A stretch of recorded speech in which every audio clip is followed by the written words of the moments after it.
কোনো একদিন একটি ডাইনি একটি টুনি পাখি রূপ ধারণ করে। ওই পথ দিয়ে যাচ্ছিল এক টুনি পাখি। টুনি পাখি তো টুনটুনকে দেখে টুনটুনের কাছে গেল। কাছে গিয়ে টুনি বলতে থাকে, বাহ, কি সুন্দর ফুটফুটে একটি ছানা। আশেপাশে তো কাউকে দেখছি না। এইখানে তো এই ছানাটাকে একা রেখে গেলে শিয়াল এসে গপ গপ করে খেয়ে ফেলবে। যাই যাই, তার চেয়ে আমি ছানাটাকে আমার বাসায় নিয়ে যাই। এই বলেই টুনি ছানাটাকে নিয়ে বাসায় চলে গেল। টুনি যখনই ছানাটাকে নিয়ে বাসায় চলে গেল, কিছুক্ষণ পরে ছানাটা একটি ডাইনি রূপ ধারণ করে। এদিকে তো টুনির ছানাটা ডাইনিকে দেখে অনেক ভয় পেয়ে যায়। সাথে সাথে ডাইনি বলতে থাকে, শোন টুনি, তুই আমাকে তোর বাসায় এনে ভুল করেছিস।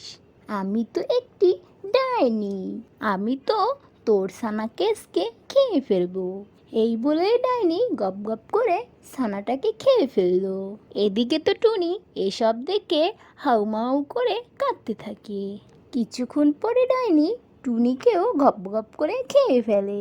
হাট্টিমা টিম টিম, আজ খাবো আমি টুনি পাখির ডিম। এখন হয়তো বা টুনি বাসায় নেই। যাই যাই, টুনি পাখির ডিমগুলো খেয়ে চলে আসি। এই বলেই কাক টুনি পাখির বাসার দিকে রওনা দিল। খুব তাড়াতাড়ি করে টুনির বাসায় পৌঁছে গেল। টুনির বাসায় গিয়ে দেখে টুনির দুটি ডিম পড়ে আছে, কিন্তু টুনি নেই। এই সুযোগেই কাকটি গপ গপ করে টুনির দুটি ডিমই খেয়ে ফেললো। খাওয়ার পরেই কাকটি টুনি বাসা থেকে চলে গেল। কিছুক্ষণ পরেই টুনি বাসায় ফিরে আসলো। বাসায় এসে দেখে টুনি তার একটি ডিমও বাসায় নেই। সাথে সাথেই টুনি হাউমাউ করে কাঁদতে থাকে। টুনি বুঝে গেছে তার ডিম যে বজ্জাত কাক খেয়ে ফেলেছে।